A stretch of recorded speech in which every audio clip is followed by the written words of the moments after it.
Hello, everyone. Thank you for clicking on this video and coming to watch this video. I'm making this video for students who may have just finished their region audition, or really it applies to any competition that you may have finished, any instrument, and now you think, okay, I have finished this audition, or I finished this competition or recording, and what do I practice next? What do I work on when I am not in competition mode? And this is for students, from beginner to about high school is kind of my audience that I'm hoping to reach with this video. And talking about really region auditions. I teach in Texas, so really I help students with the TMEA all-state audition process. Flute players is who I teach. But really this video can be for anyone, so feel free to share if you think it might apply to anyone that you know. So yes, the question is, I auditioned for region. What do I do next? What do I practice next when I'm not in competition mode? So really you want to start planning your practice for this next season. So the reason why I think this is so important is because really when you receive that region music or you receive the competition music, that is the time to really focus on that music, and it becomes very difficult to be able to work on the foundational skills that you want to actually have and apply to the music. So I think all of the real work really starts pretty much for the next season, for the next audition season, as soon as you're done with this region audition, and you're thinking, okay, how can I do better for next year? And really, this is the time to start planning and working on that, because you have just finished your region audition experience, and maybe like you're a freshman in high school, and perhaps it didn't go well, maybe it did go well, and you just want to figure out, what do I work on, how do I improve, how do I get better? So really, first thing that you want to do is actually write down your goals so you can keep track of your goals, right?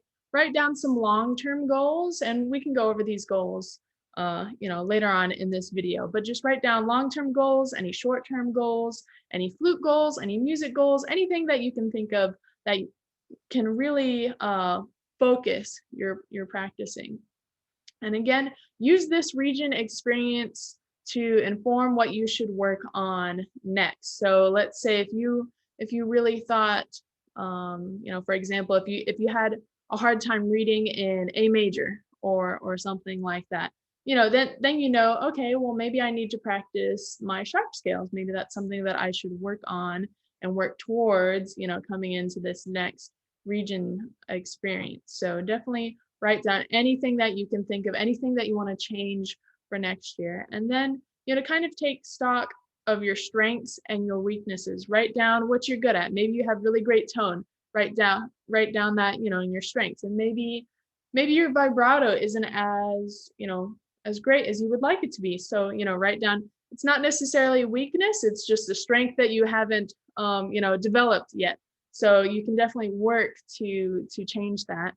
And then you want to make a plan on how to work on those skills. And definitely there's a lot of helpful videos on YouTube that can help you work on your music skills, or if you're watching this as a flute player, it can help you work on flute specific skills. Maybe you want to talk to your band director and see what exercises you can use, or maybe you have a flute teacher and you want to ask them, hey, how do I work on vibrato? How do I work on double tonguing? Stuff like that. Hopefully if you don't already know what you should be doing to work on those skills, hopefully there's available people to around you that you can ask, who have more experience, that can help you on making that actual plan. But really it starts with you thinking, okay, what do I want to work on, and how do I work on this? And so I'm going to talk about some of these skills. Again, I'm kind of gearing this more towards flute players, but it can also be a pretty general video. So some things you might see are a little bit flute related, like vibrato, but that's okay. Definitely keep watching. So you can make a list like this too. This is kind of just my general like music flute skills checklist that I really go through. So yeah, again, I talked about how important it is to be working on fundamentals because this is the time where you can really improve your playing, take your playing to the next level so that you feel absolutely prepared once that music hits. Okay, so I'm going to talk about fundamentals now.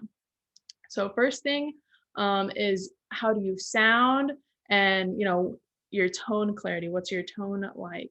And for me, I find this to be one of the most important things. I was told when I was learning how to play flute that tone is kind of like your business card. It's the first impression of that the judges will have of you as a player. So tone really is kind of like number one. It's definitely something that you never stop working on, that you should be working on like every day in your practice session. I still work on it all the time. So yeah, tone is really number one. Some things to think about, when you're kind of like listing what things you want to work on, you want to ask yourself, how's my low register, my middle register, my high register? And really you kind of want to fluctuate, through those three and pick some to kind of like target, during your daily practice. And, definitely if you don't have any exercises for those, definitely, I mean like long tones. Really that's what you should work on, is just nice long tones to warm up every day. That's how you're going to get your tone to be really clear. The next one is vibrato. I'm here to tell you that vibrato is something that you should definitely practice. Vibrato, it can definitely happen naturally to some people, but there's a certain amount of control that you need to develop as a player to be able to control and kind of wield vibrato at your will and to use it as a musical tool to make the music just come alive. So vibrato, you definitely is, for a long time, I just thought, okay, well, my vibrato sounds fine. I don't need to practice it. And I just didn't practice vibrato. And, that became an issue for me. So vibrato, you should definitely find some vibrato exercises. If you're a flute player, I suggest doing like vibrato pulsing exercises where you kind of meter the vibrato and practice it in triplets, and just be able to, have absolute control over your vibrato. So there's some different exercises you can do, but definitely go out and look for those exercises. Another thing you should be thinking about and practicing daily is your dynamics. When you're doing your tone exercises, definitely switch it up. You don't always have to play a tone exercise forte. It's definitely great. You want to practice playing with full tone. But you also have to practice your piano playing. And so something that always happens to my students when they're playing the region etudes, I'm always like, play louder here, play softer here. And it's always like, students can play kind of really narrowly, like their loud is here and their soft is here. But you have to work to kind of make your louds louder and your soft softer so that you have a larger range of playing. And that's what you should work on, especially definitely in your warm-ups. Next thing is lip flexibility, or what I like to practice for that is octave jumps. So really you just play slow octaves, making sure to really listen to the tone, making sure that it's very smooth in between the octaves, because a lot of this music does have like large leaps. And so if you're really able to control your tone, throughout the registers, making sure everything's really smooth, that's definitely something that you should also be working on daily if you're not to just have absolute control over your lip flexibility. All right, now I'm going to talk about rhythm. So rhythm has definitely been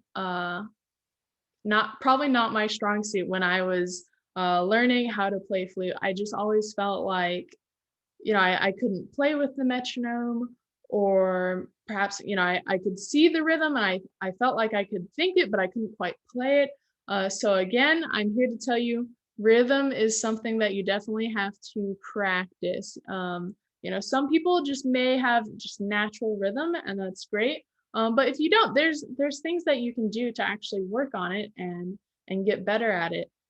So something that I would do a lot is, counting out loud with the metronome. If you don't know how to, if you don't really have like a counting system that your, band director has taught you, then you can just kind of say it, maybe say the rhythm on da, but just making sure that you understand, you know, first, what is the rhythm? And then second, how do you say it, or how do you count it with the metronome, and just making sure that you line up with the metronome. You really want to do a lot of metronome work so that you have a good steady sense of pulse. And so that starts with definitely like saying it before you even try to play it is very important. The next thing with that is practicing subdivision. Ask yourself, what are you thinking about while you are playing? Are you counting while you are playing? You should definitely actually be thinking and counting while you are playing to make sure that you are steady. And if there's a note that has a long duration, you should be counting through that note. If you have like a whole note, you should be counting like 1, 2, 3, 4. Or maybe you're thinking 1 and 2 and 3 and 4, and subdividing is breaking those, larger notes into smaller subdivisions. And so you should actually be thinking those subdivisions while you are playing the flute. So that's also something to practice. You can say it first and then play it and go back and forth between saying, playing, making sure that you are actively thinking. It's definitely a practice. Subdividing is a practice skill also. The next thing is make sure that you play your music with the metronome. It's incredibly important to make sure that you have a steady pulse and that you're playing the correct rhythm. So playing with the metronome is also a learned skill. And so the more you do it, the more comfortable you will become. But if you avoid playing with the metronome, you're not going to get better at it. You have to actually practice with metronome, and maybe you don't have to do all of your music all the time with it at first, but just kind of take steps towards making sure that you can do that. Because if you aren't able to play it with the metronome, that means that you're just guessing at the rhythms, and you don't want to guess at these rhythms. Really, I think rhythm is right behind tone what the judges will hear. I have judged for the all region auditions before, and the first thing I listen for is tone, and the second thing that I listen for is, are they playing with a steady tempo, and are they playing the rhythms correctly? So again, very important. Make sure that you're practicing with a metronome. The next thing practice that you want to practice daily is your articulation. So you can practice your single tonguing and your double tonguing, especially for the flute etudes. A lot of the etudes require double tonguing, and a lot of the years they actually pick etudes that, there might be one etude that definitely requires and works on the skill of double tonguing. So again, maybe your band director isn't like a flute player, maybe they don't know how to double tongue. Just look up double tonguing exercises again on YouTube, and start slow, practice just a little bit, or else your tongue will get really tired pretty fast, and just up your practice on that. But if you just do a little bit between now and next year when region happens, you'll be able to double tongue. And I would say you at least want to aim to generally have your double tonguing around like being able to play 4/16 notes per beat at maybe quarter equals 120. That's kind of like a good general range. But when you start, you want to start maybe at like 80 or something like that with the metronome. So again, practice your double tonguing with the metronome. All right, how do we practice technique? So definitely you want to practice your scales. First thing you want to make sure that you have is you want to be able to play all 12 of your major scales in 2 octaves from memory. In the beginning, it doesn't matter what tempo you are playing them, as long as it is a steady tempo and that your fingers are very even, and you just want to make sure that you can play all 12. That way, when you're learning these etudes, you won't be afraid of, let's say, sharps. Oftentimes, like bands, they prioritize, learning the flat keys, and you know really well your F major, your B flat major, your E flat, A flat, all of those scales. And then when it comes to playing in sharps, and you're trying to play like, an etude that even just has one sharp, students sort of freak out and they see F sharp and they think, oh, is that G flat? But really, you shouldn't be biased towards any one scale. Like the scales are you know, any scale shouldn't be harder than the next. Like you should know your A scale just as you know your E flat scale. So work on those scales to just be familiar and be able to play them. First you want to practice with the music and then make goals. Maybe you practice 2 scales per week in the beginning, just to make sure that you're learning them well from memory. Again, practice them with the metronome so that you can have really even fingers. The key to good technique isn't to play fast, it's to actually keep your fingers really light on the keys and to keep your fingers even. If your fingers are even and light, it'll be much easier to speed it up in the future, and you won't have any sort of blips or any stumbles when you're playing, or hesitations. It'll get rid of those, and your technique will actually sound better. So that's the key with that. The next thing is practice your scales and thirds. There's a lot of books that have those in there, so definitely look those up. Again, you can practice them along with your major scales. So if you're practicing your A major scale, just play your A scale in thirds. So kind of link those together, look those up. You can also find those online somewhere. You can type in like flute, scales and thirds. At first you want to practice them maybe in 1 octave, then practice them into 2 octaves. I know it seems probably like not the most exciting thing to practice, but this is what's actually going to help, really, if you're struggling with the etudes and you're thinking, why is this so hard? Why can I not play it faster? Why does my brain not communicate with my fingers? I see an F, but my fingers aren't playing an F. What's going on? You have to work on that kind of brain finger coordination, reading the music. And so this is really going to help your technique. If you feel like, man, I just, I keep missing notes or my technique isn't the best, this is definitely where that starts. And definitely, every musician has to work on this skill. Even professionals, they still play their scales, they still play their scales and thirds, just to make sure that this foundational skill is just ingrained in their playing. And then also you want to practice your major arpeggios, and so those you can also find in your book or online, and practice them with your major scales. So these really all go together, and you can just sort of make a plan. Again, maybe the first week you practice C and F, and then the next week you can alternate between like flats and sharps, and that will be a good way to practice that. All right, the next thing that I want to talk about is sight reading. So I actually thought about putting this maybe sooner in the list, but I think this is almost like, it's really an underrated skill to be able to sight read. A lot of students think, oh, well, I just can't sight read, so I'm just not good at it. But when you're not good at something, that's actually the thing that you should practice, right? If you think I'm not good at this, then you should actually work on it probably the most to get that better. And so again, I'm here to tell you, sight reading is a skill that you must practice. You will get better at it. And really something, sight reading is music reading.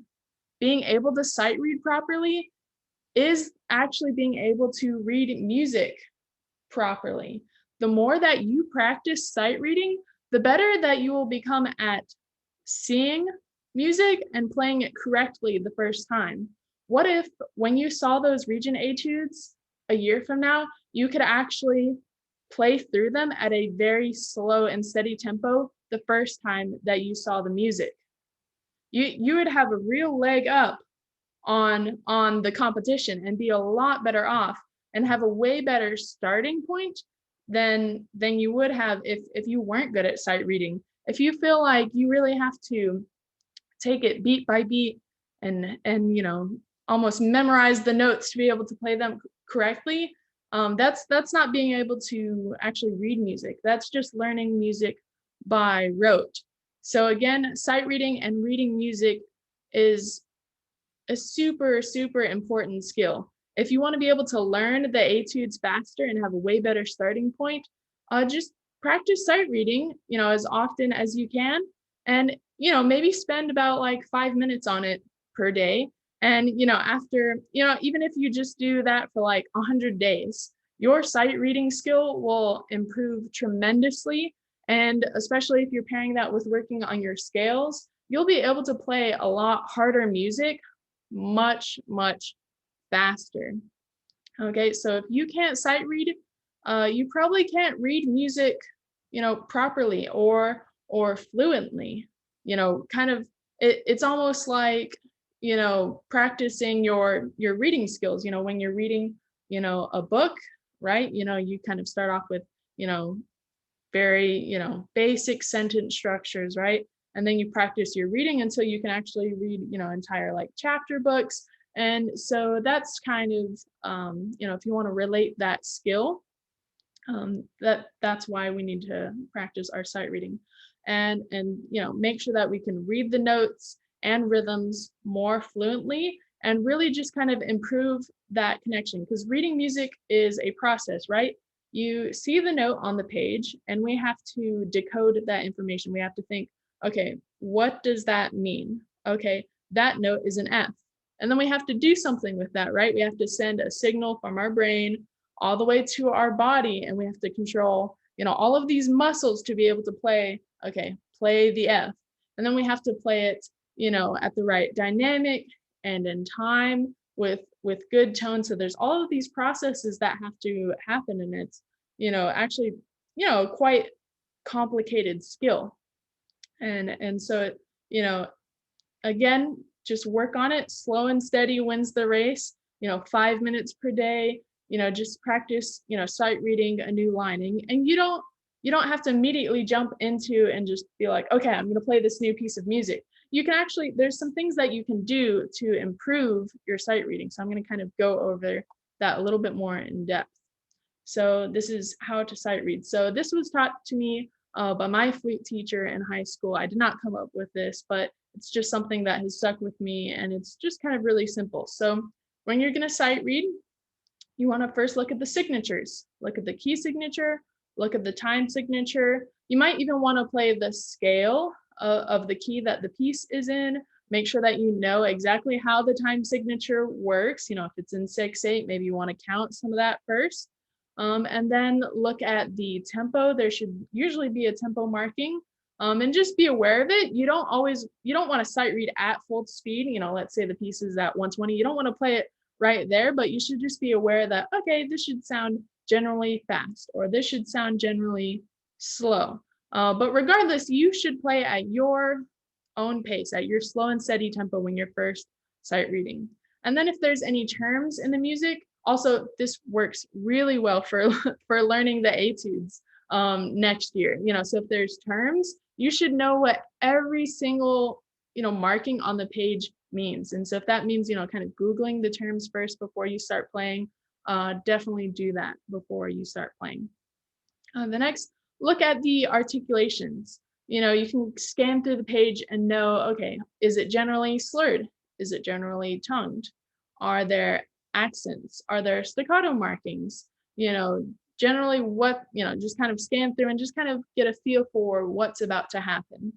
And then also look through for any accidentals. And if there's any accidentals that carry through the measure, I would just go ahead and mark them in. I actually do this on all of my music, on all of the pieces that I am learning. Even, let's say you're about to start a piece learning for solo and ensemble.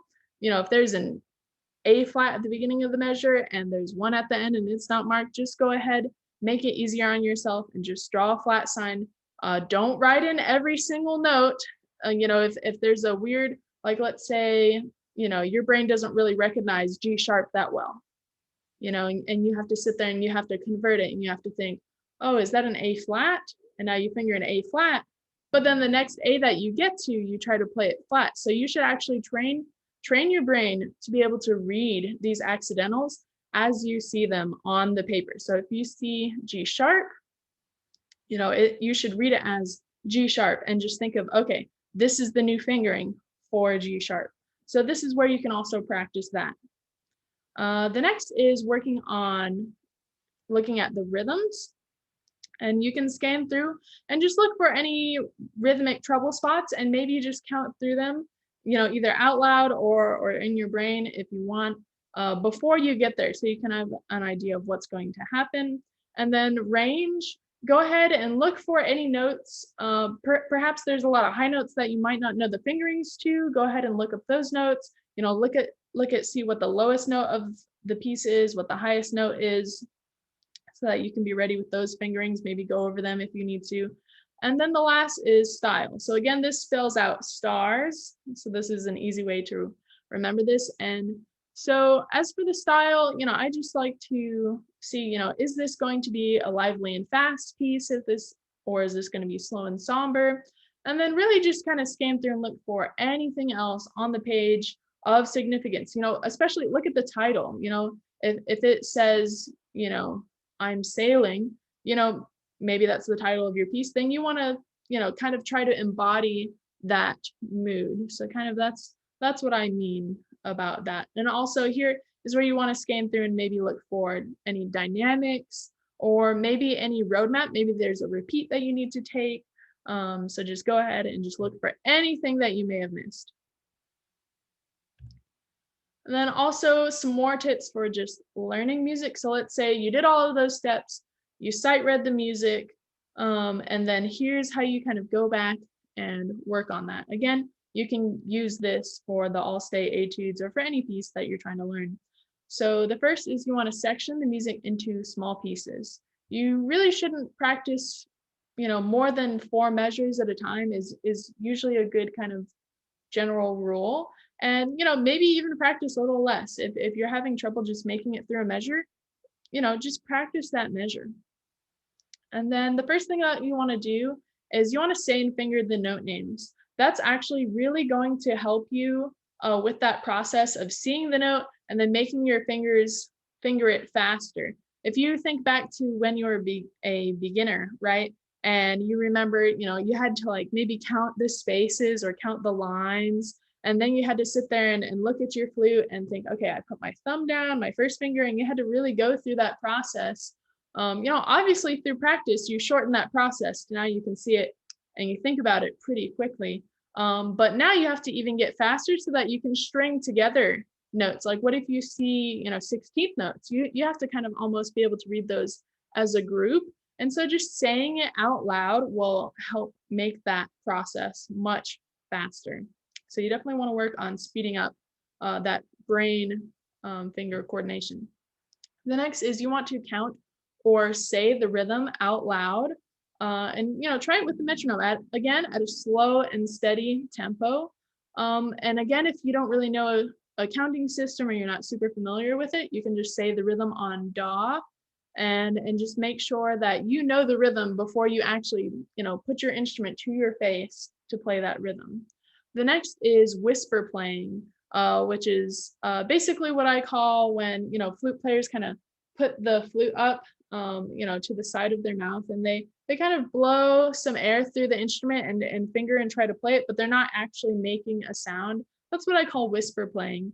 And really that's when you're doing that, really you're putting together the fingers, the air, so you're practicing articulation, and you're practicing the rhythm. So those are kind of like the 3 facets that you're focusing on when you're doing that.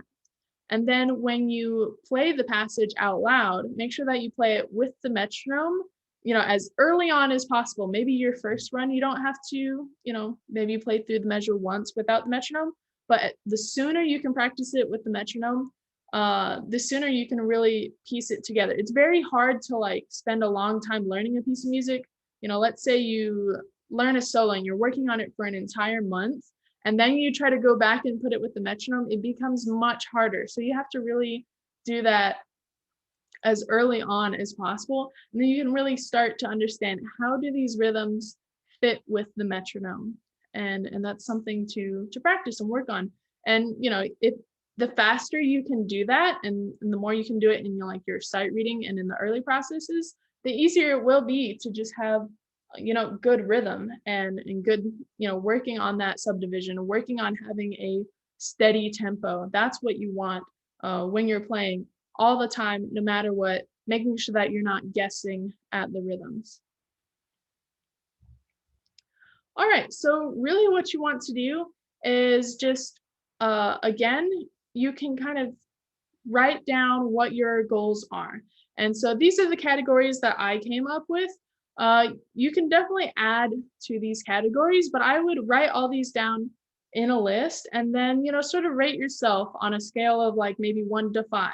1 being, okay, this is something I must work on. This is like on fire. This is the comment that I get every time. Now, every single time I play, my band director tells me, where's the dynamics, and put that down as like, top priority. And then maybe there's something that, they always compliment you on, like, oh, you have the best tone I've ever heard. Then you can put that as a 5. And really that will kind of show you where you can sort of prioritize your practice, because what I said just sounded like a lot, right? Trying to make sure that you're hitting these different categories per day. But you can really prioritize your time. And so maybe you have really great rhythm. Maybe you don't need to work on rhythm, so that means maybe you only spend a couple minutes on that, versus maybe you spend 10 minutes on double tonguing per day, or something like that. So you can really just sort of write out in minutes how much time I really want to spend on these exercises, or okay, what exercises should I go out and find? Should I find rhythm exercises? Should I practice those? And that's how you can really actually make a plan and work on these skills and have all of these skills really polished before you ever get the region audition music. So again, just write these down, and ask yourself, how's my tone? Maybe I have great tone in the low register, but maybe I can work on the high register. So think of all the facets of each of these. How's your vibrato? Can you control your vibrato? Can you vary the speed of the vibrato? Can you vary the depth of the vibrato? Those are some things to ask yourself there. Dynamics. How's your loud playing? How's your soft playing? Can you play louder? Can you play softer? Can you widen that range? Octave leaps. Do you practice octave leaps, and do they sound really smooth? How's your rhythm? Can you play with the metronome? Can you subdivide while you play? Can you double tongue? Would you be able to double tongue in the music? Do you have double tongue exercises to practice?